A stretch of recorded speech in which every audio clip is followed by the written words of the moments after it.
बंधुगण आजिठु आमे प्रत्यह गीता पाठ करिबा। प्रथमे जानिबा गीतार महिमा विषय रे।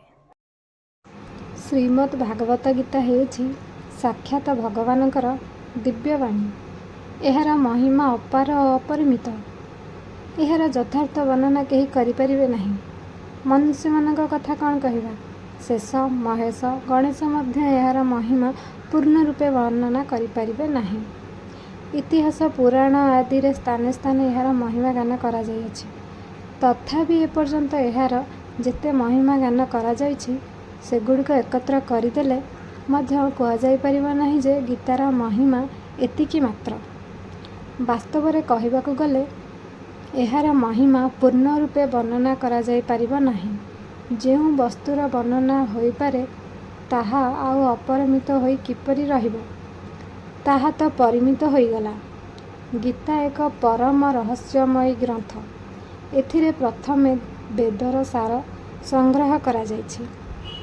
एहार रचना एते सुंदर और सरल जे टिकिए अभ्यास कले मनुष्य एहाकु सहजरे बुझी पारिबो।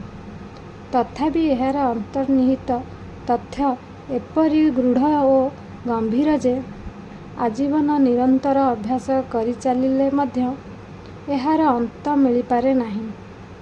एथिरु प्रतिदिन नुआ नुआ भाव उत्पन्न हेउथाय। तेणु एहा सर्वदा नवीन होई ही रहे एवं एहार प्रतिटी पदरे परम रहस्यपूर्ण होई रहिथिबार प्रत्यक्ष प्रतीत होय। एही गीताशास्त्र रे भगवानंकर गुण प्रभाव स्वरूप तत्व रहस्य एवं उपासना तथा कर्म और ज्ञानर वर्णना जेपरि भावरे करा जाइछि सेपरि वर्णना अन्य कौनसी ग्रंथरे एक संगरे मिलिबा कठिन। भगवत गीता एपरि एक अनुपम शास्त्र जे एहार गोटिए भी शब्द सदुपदेशरु विच्युत नुहे। गीतारे गोटिए हेले शब्द एपरि नाही जाहाकु चाटुबाणी बोली कुहा जाई पारे। एथिरे जेउ सबु कथा कुहा जाइछि से सबु अक्षरे अक्षरे यथार्थ सत्य स्वरूप भगवानंका बाणी रे चटुवाद कल्पना करिबा अर्थ एहार अनादर करिबा। गीता सर्वशास्त्रमयी। गीतारे समस्त शास्त्रर सार पूर्ण होई रहिछि। एहाकु सबु शास्त्रर भंडार बोली कहिले मध्य अच्युक्ति हेबो नाही। गीतारे भल भावरे ज्ञान होई जिबा परे सबु शास्त्रर तात्विक ज्ञान स्वतः उदय होई जिवो।